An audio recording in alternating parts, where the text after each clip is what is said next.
Assalamualaikum warahmatullahi wabarakatuh.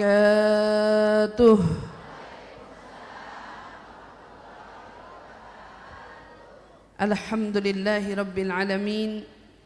Wabihi nasta'in ala umuri dunya waddin. Wassalatu wassalam ala ashrafil anbiya'i wal mursalin, Sayyidina wa habibina wa syafi'ina wa qurrati a'yunina Muhammadin sallallahu alaihi wa ala alihi wa sahbihi wa sallam.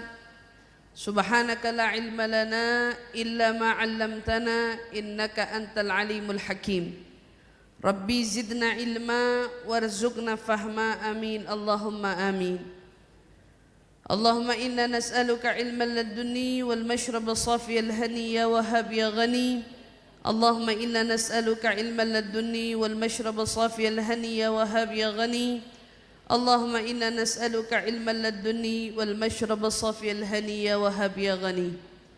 Alhamdulillah thumma alhamdulillah. Limpahan syukur bersama kita panjatkan kepada Allah Subhanahu wa taala yang telah mengumpulkan kita bersama-sama siang menjelang sore ini dalam rangka kembali memperingati hari lahir Nabi besar Muhammad sallallahu alaihi wasallam.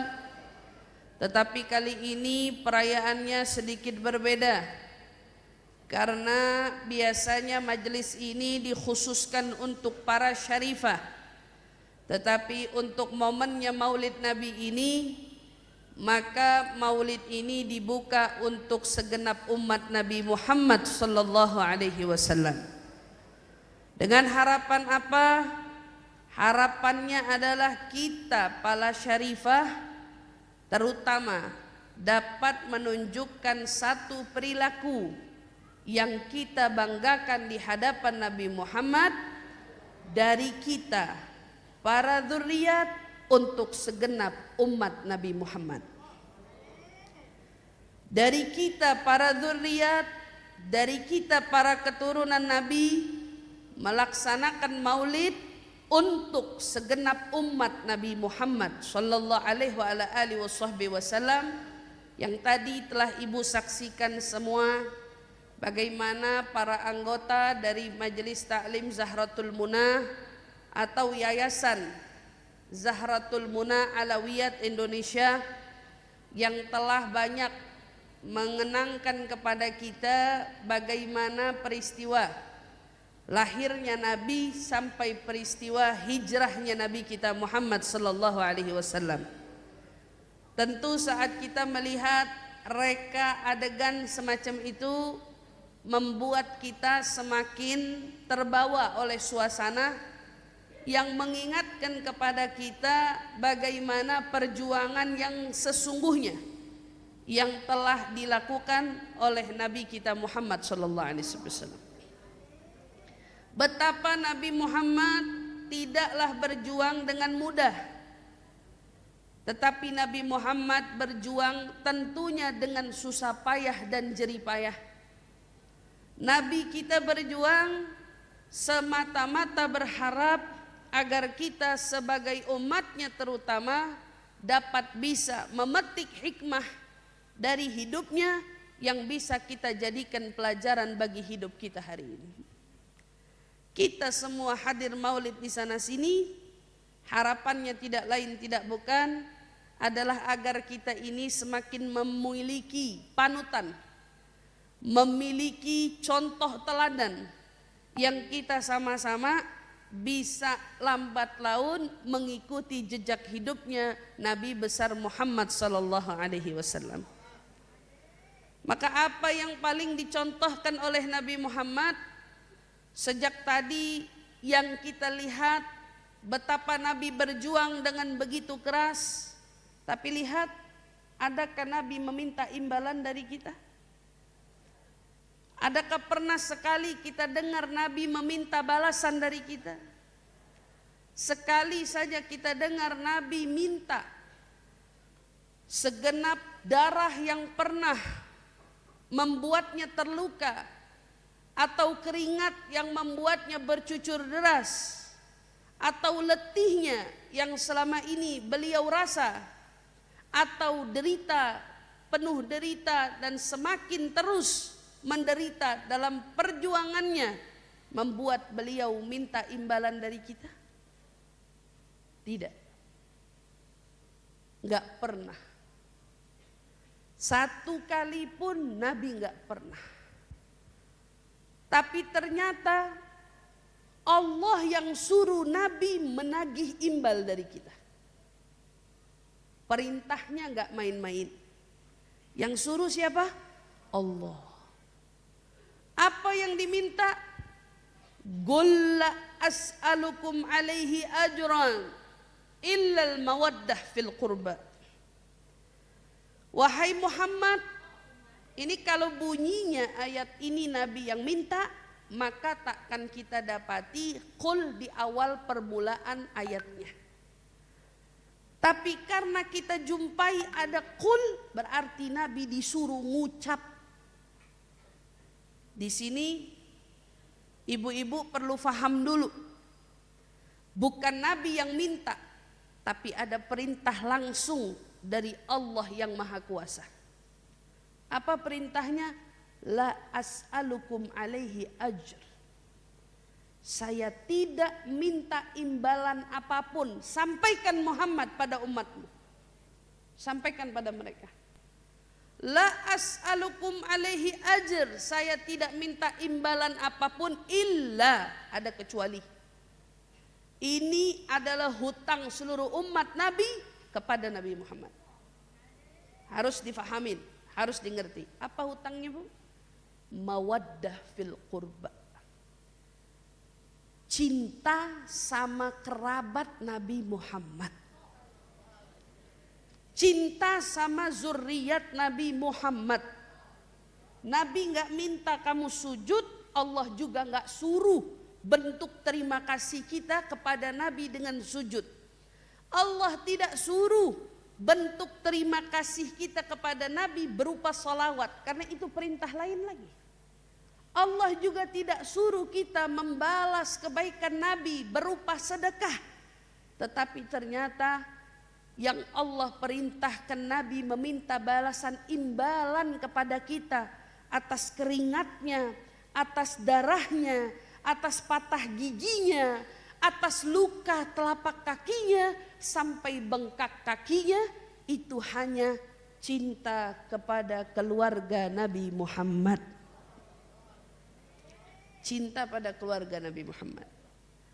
Maka pesannya di sini, setiap dari kita yang mengaku sebagai umatnya Nabi Muhammad, termasuk saya sendiri yang berbicara di sini, diingatkan untuk membalas jasanya Nabi dengan mencintai seluruh keluarga Nabi Muhammad sallallahu alaihi wasallam. Ingat pesannya. Jika yang bukan kerabat diminta cinta, apalagi yang punya saling kekerabatan. Jika yang bukan siapa-siapa diharuskan cinta, apalagi yang memang dari sananya punya kekerabatan keluarga.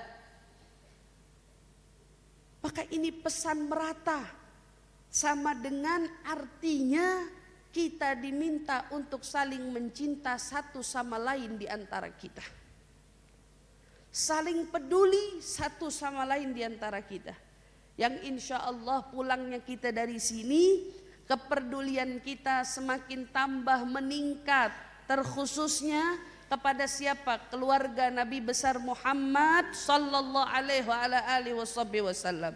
Di tengah banyaknya orang yang menghujat, justru disinilah kita kembali merenungkan daripada ayat bahwa ternyata mengenai cinta pada kerabat ini bukan karena mulut kita yang meminta, juga bukan karena mulut Nabi yang meminta, tetapi karena wahyu yang turun dari Allah untuk mewajibkan kita semua cinta kepada keluarga Nabi besar Muhammad sallallahu alaihi wasallam.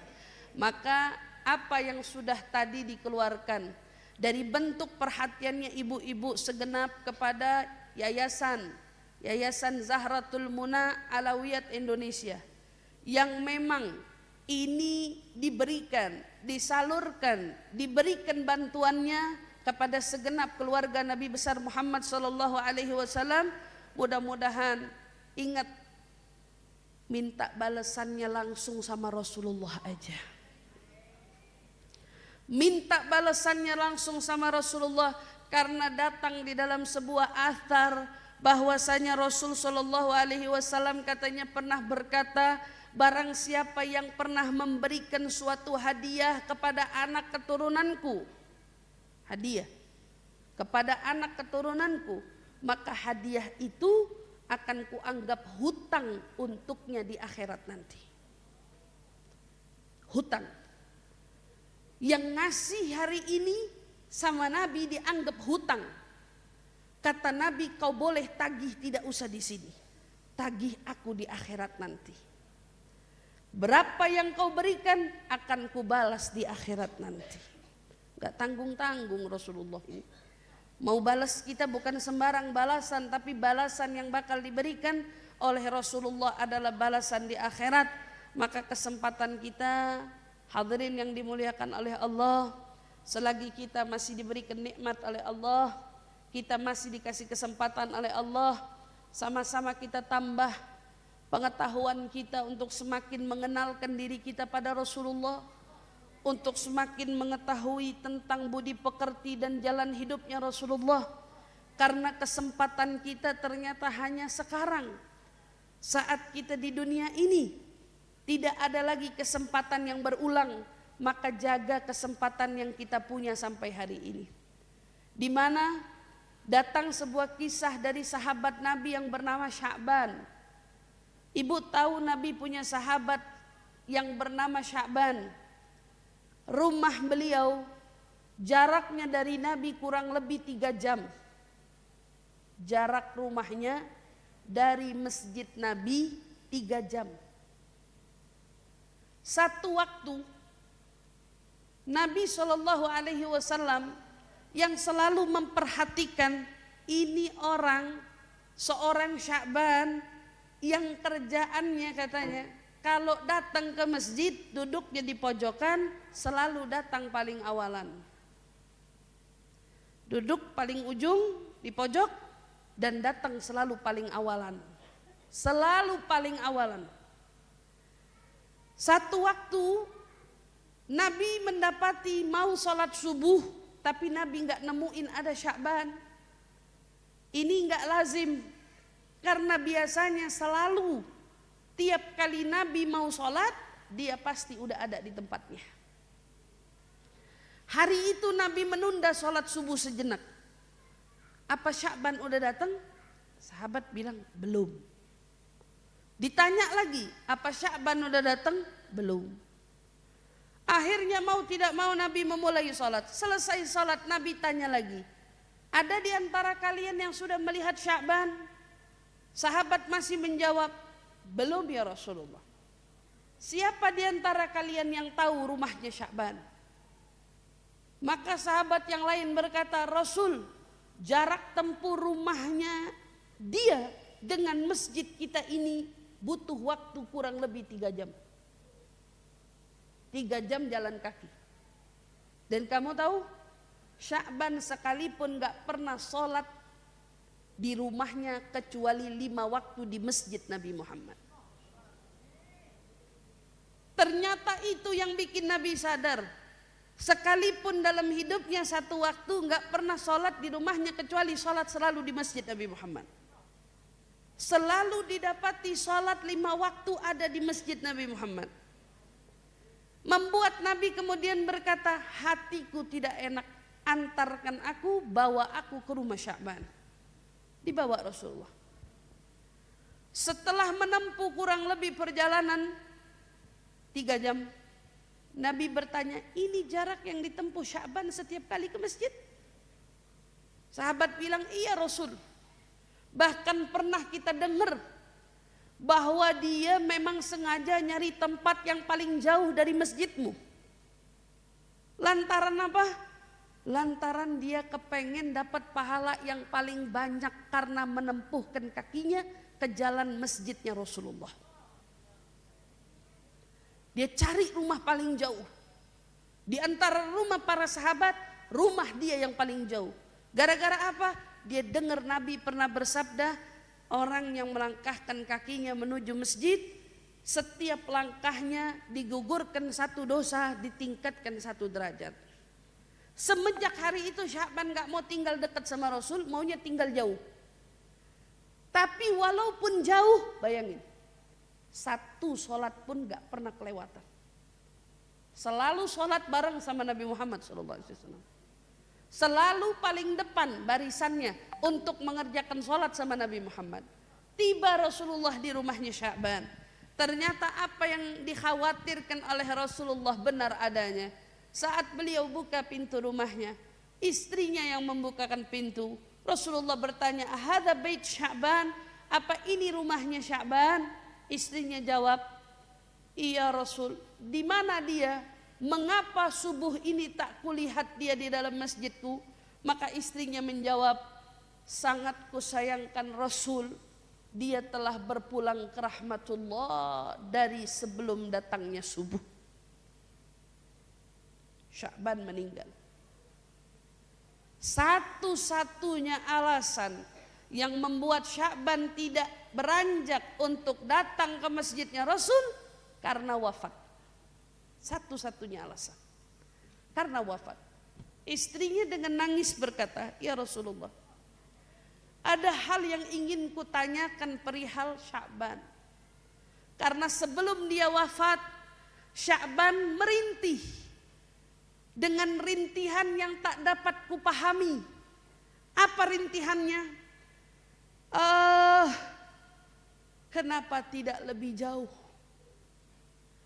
Rintihan kedua, kenapa bukan yang baru? Rintihan ketiga, kenapa tidak semua? Aku tidak paham maksudnya. Apa yang membuat dia merintih? Dapatkah kau jelaskan itu padaku wahai Rasul? Sahabat menyimak. Kemudian Rasulullah pun dibukakan oleh Allah pandangannya, menjawab apa yang ditanya oleh istrinya. "Kau tahu betul bukan bahwa Sya'ban setiap hari pergi ke masjidku dengan kakinya?" Betul.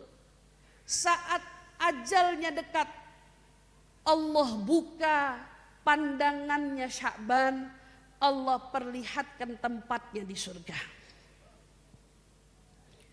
Ternyata Allah sediakan tempat untuk Sya'ban di surga sesuai dengan amalan-amalan yang pernah dia perbuat. Bukan begitu yang Nabi udah ingetin sama kita. Nanti orang bakalan dapat kenikmatan di surga sesuai dengan kadar amal perbuatannya. Maka yang pertama Allah tunjukkan dari amal perbuatannya Sya'ban adalah langkah kakinya yang dia gunakan untuk berjalan ke masjidnya Rasulullah. Allah buka penglihatan kenikmatan yang Allah berikan kepada seorang Sya'ban di surga akan nikmatnya dia yang dia dapat karena kakinya yang digunakan untuk jalan kaki menuju masjidnya Rasulullah. Saat Sya'ban melihat indahnya surga, Sya'ban berkata, "Kenapa aku tidak cari rumah yang lebih jauh? Andai mungkin rumahku lebih jauh, pahalaku dan surgaku akan jauh lebih indah dari yang kulihat itu." Ternyata penyesalannya bukan terhadap dosa, tetapi penyesalannya adalah terhadap rumahnya yang menurut dia kurang jauh untuk bawa dia ke masjidnya Rasulullah. Karena dia beranggapan jika rumahku lebih jauh, Allah pasti beri aku surga yang jauh lebih indah dari yang kulihat itu. Lalu rintihan Sya'ban yang kedua, kenapa tidak yang baru? Datang satu waktu musim dingin yang mencekam. Sya'ban keluar dari rumah ingin mengerjakan salat subuh.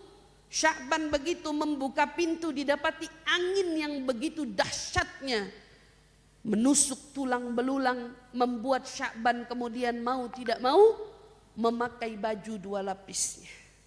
Saat itu Dia sudah sempat pakai baju yang biasa aja. Tapi begitu dia mau lapisin bajunya, maka dia ambil baju yang paling bagus, baju yang paling baru untuk jadi dalemannya, sementara baju yang sudah lumayan usang dipakai untuk lapisan luarnya. Kenapa? Karena dia bilang, nanti kalau aku sampai di masjid tuh baju bakal aku buka juga. Biar yang kelihatan baju yang bagus, biar yang usang aku lipat dengan rapihnya. Tapi nyatanya di perjalanan saat Sya'ban mau ke masjid Nabi, Sya'ban menjumpai ada orang yang sedang kedinginan, hampir saja mati karena kedinginan. Dia tidak punya baju yang cukup untuk menutup tubuhnya, sehingga membuat apa? Membuat Sya'ban seketika itu juga membuka baju lapisan luarnya yang sedikit usang itu diberikan kepada yang sedang kedinginan tersebut. Allah perlihatkan pahalanya.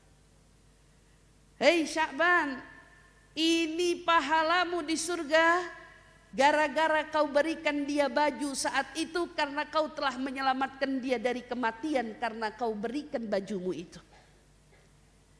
Bahkan bukan selamat aja dari kematian, gara-gara dikasih baju dia bisa ikut sholat sama Nabi Muhammad di masjid.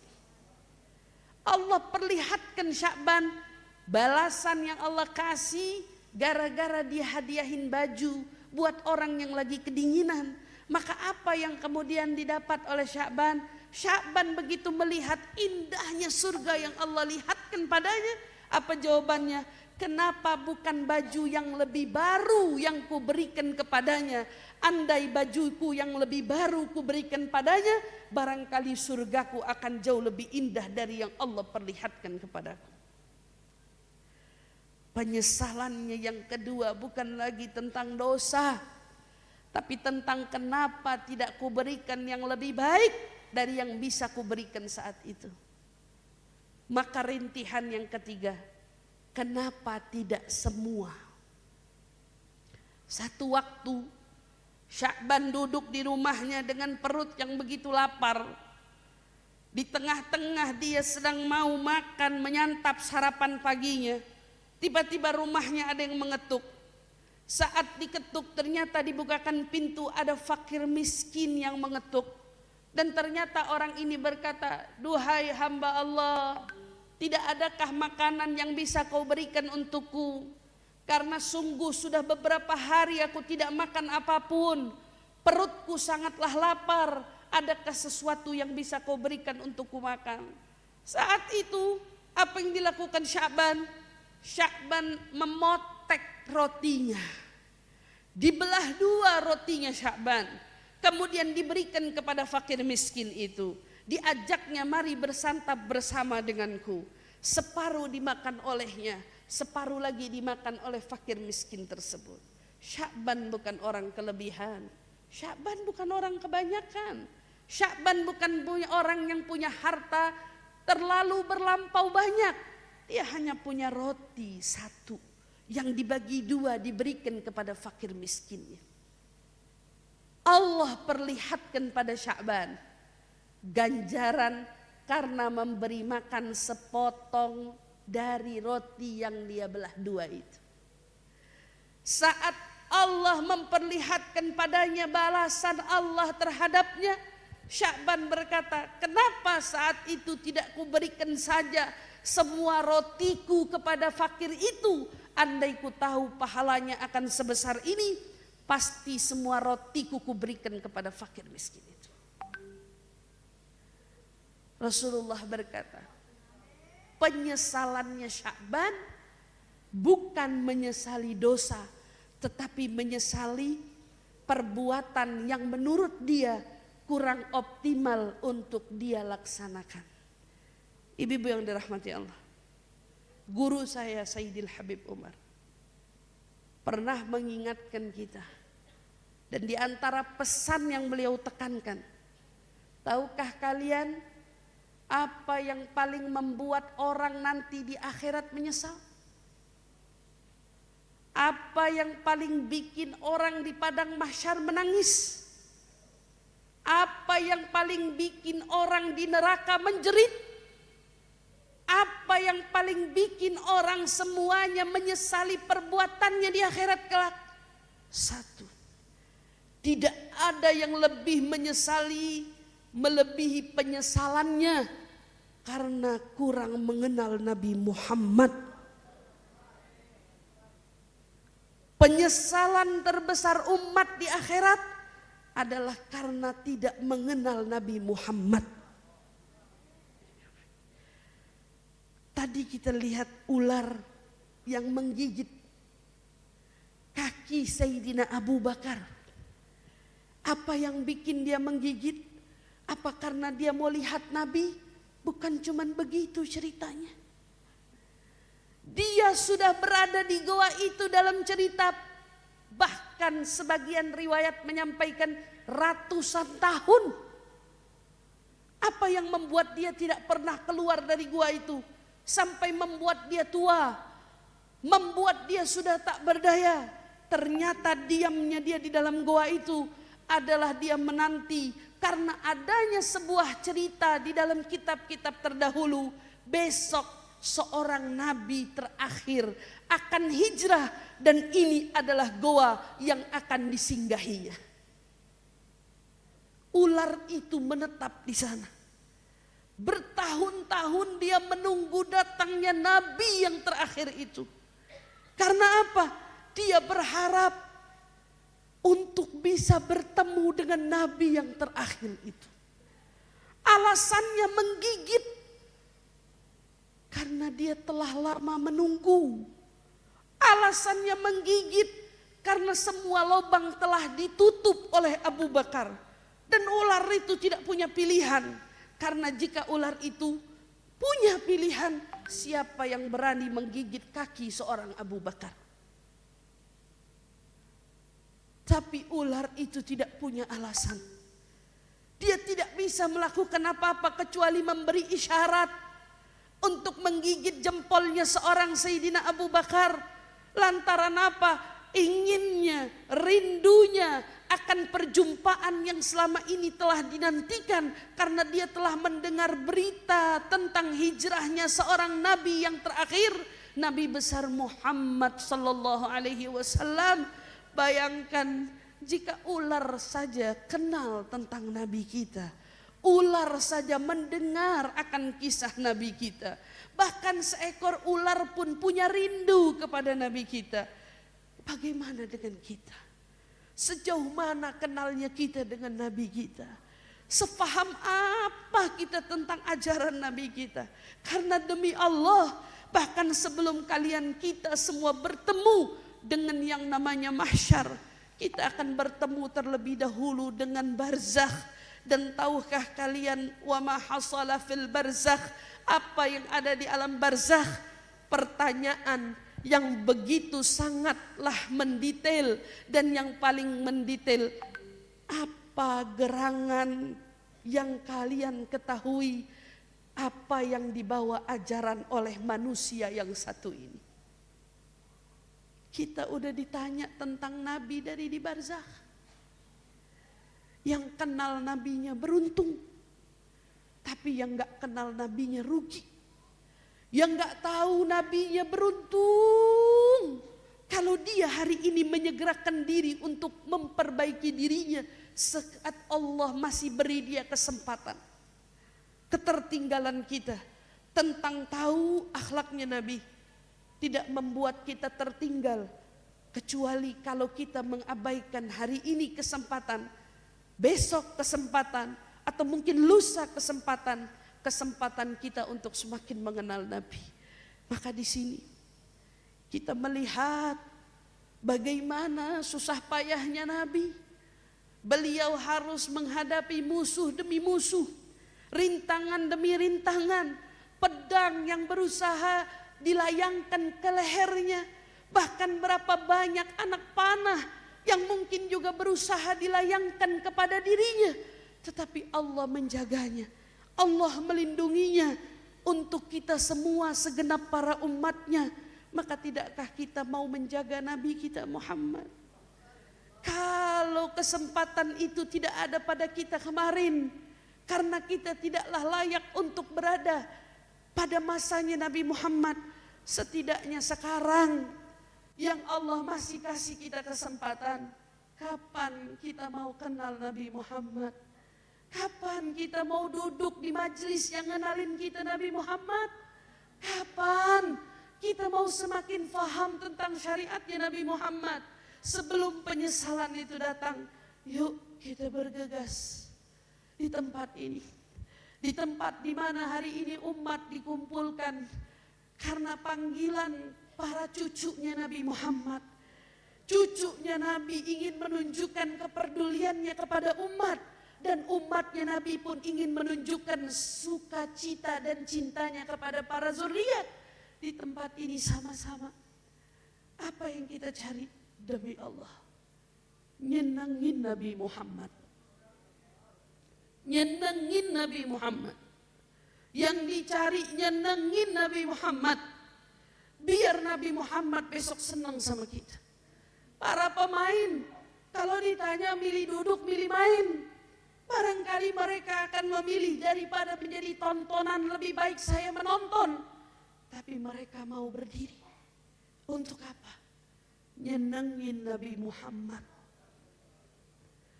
Orang yang hari ini pun kalian lihat duduk di sini, ditanya mau duduk di sana apa mau duduk di sini? Jawabannya mau duduk di sana sama kalian. Tapi kenapa duduk di sini? Mau nyenengin Nabi Muhammad. Nyenengin Nabi Muhammad. Masing-masing kita berusaha nyenengin Nabi Muhammad dengan amal ibadah kita. Yang mudah-mudahan kesenangan yang kita buat untuk Nabi ini semakin mempererat jalinan hubungan kita dengan Nabi Muhammad. Jalinan kita umat kepada Nabinya yang mengantarkan kita layak meraih syafaatnya kelak di hari akhirat. Yang mengantarkan kita besok layak bersanding bersamanya di dalam surga Firdausil A'la. Itu yang kita minta. Maka di tempat ini ya Rasulullah, ya Rasulullah, kita rasakan betul betapa bersukacitanya ahlu Madinah saat kau datang. Mereka semua bersukacita. Lalu kenapa? Pernahkah ada di antara kita yang bertanya, kenapa saat kita terkenang Nabi Muhammad kita menangis? Sementara mereka saat menyambut Nabi Muhammad mereka bersukacita. Tahu jawabannya? Karena saat mereka menyambut Nabi Muhammad, mereka begitu percaya diri kalau mereka akan menjadi pembela Nabi Muhammad. Mereka begitu percaya diri kalau mereka adalah pecinta Nabi Muhammad. Sementara kita yang hadir di sini, yang duduk di sini, saat kita bahkan diingatkan tentang Tala'al Badru alaina, diingatkan tentang mahallul qiyam, kenapa air mata kita menangis? Rindu. Demi Allah, tangisanmu karena kita sadar, tangisan kita karena kita sadar kalau cinta kita masih bercampur dengan dosa.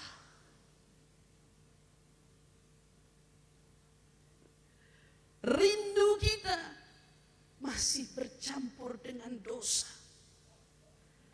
Maka saat air mata kita menjatuh mengalir, air mata itu adalah air mata penyesalan. Karena kita belum bisa menjadi umat yang sebenar-benarnya membela Nabi Muhammad. Air mata itu adalah air mata yang menyadarkan kita bahwa kita adalah umat yang belum sepenuhnya rindu tanpa adanya diiringi dosa yang masih kita perbuat. Maka hadirin yang dimuliakan oleh Allah, di sini dihadiri oleh para orang-orang sepuh, orang-orang tua kita, para ustadzah yang doanya mustajab insyaallah dengan kehadiran mereka semakin menambah keberkahan kita semua. Kita minta di hadapan Allah, dan jikalau memang ini dihadiri oleh Rasulullah yang kita yakini rohnya hadir di tengah-tengah kita dengan maulid yang kita baca, ya Rasulullah, air mata ini memang air mata penyesalan. Karena kita umatmu yang masih banyak dosa. Karena kita umatmu yang belum bisa sepenuhnya membela. Karena kita adalah umatmu yang masih suka berbuat maksiat. Tapi di dalam air mata yang mengalir ini ada rindu yang bercampur dengan penyesalan. Ada cinta yang bercampur dengan penyesalan. Lihatlah penyesalan ini, tapi lebih lihatlah cinta kami ini. Lihatlah rindu kami ini yang belum seberapa, yang kami semua berharap rindu ini mengantarkan kami berjumpa denganmu esok di padang mahsyar. Rindu ini mengantarkan kami esok berjumpa denganmu di telaga Al-Kautsar. Rindu kita ini yang akan mengantarkan kita berjumpa denganmu di mizan. Rindu kita ini yang akan mengantarkan kita berjumpa dengan Nabi di Sirat. Rindu kita ini yang mengantarkan kita besok akan masuk surga berbarengan dengan Nabi Muhammad beserta dengan seluruh para pengikutnya. Rabbana la tuzigh qulubana ba'da idh hadaitana wa hab lana min ladunka rahmatan innaka antal wahhab. Rabbana atina fid dunya hasanah wa fil akhirati hasanah wa qina adzabannar wa adkhilna ya rab jannah ma'al abrar ya aziz ya ghaffar. Subhana rabbika rabbil izzati amma yasifun wa salamun 'alal mursalin walhamdulillahi rabbil alamin. Kita doakan mudah-mudahan Yayasan Zahratul Muna Alawiyat Indonesia beserta dengan seluruh jajaran para pengurus, Allah Subhanahu wa taala istiqomahkan langkahnya, perjuangannya, dan seluruh para anggota mudah-mudahan ditekunkan langkahnya untuk dalam meneladani budi pekerti Nabi Muhammad sallallahu alaihi wasallam dan semua kita yang hadir. Mudah-mudahan apa yang saya sampaikan ini bermanfaat untuk saya pribadi dan juga tentunya untuk kalian semua yang hadir, dan kita sama-sama berharap mudah-mudahan duduknya kita dan hadirnya kita ini mendatangkan kebanggaan di hati junjungan Nabi besar kita Muhammad sallallahu alaihi wasallam. Amin amin ya rabbal alamin. Maka pesan saya seperti biasa, ibu jangan saya usai, ibu bangun. Nanti bangunnya kalau Ustazah Lu sudah selesai berdoa. Ambil barokah yang paling sempurna dari beliau, tunggu sampai doanya usai, baru pulang ke rumahnya masing-masing. Terima kasih untuk segala perhatiannya, kurang lebihnya mohon maaf. Wassalamualaikum warahmatullahi taala wabarakatuh.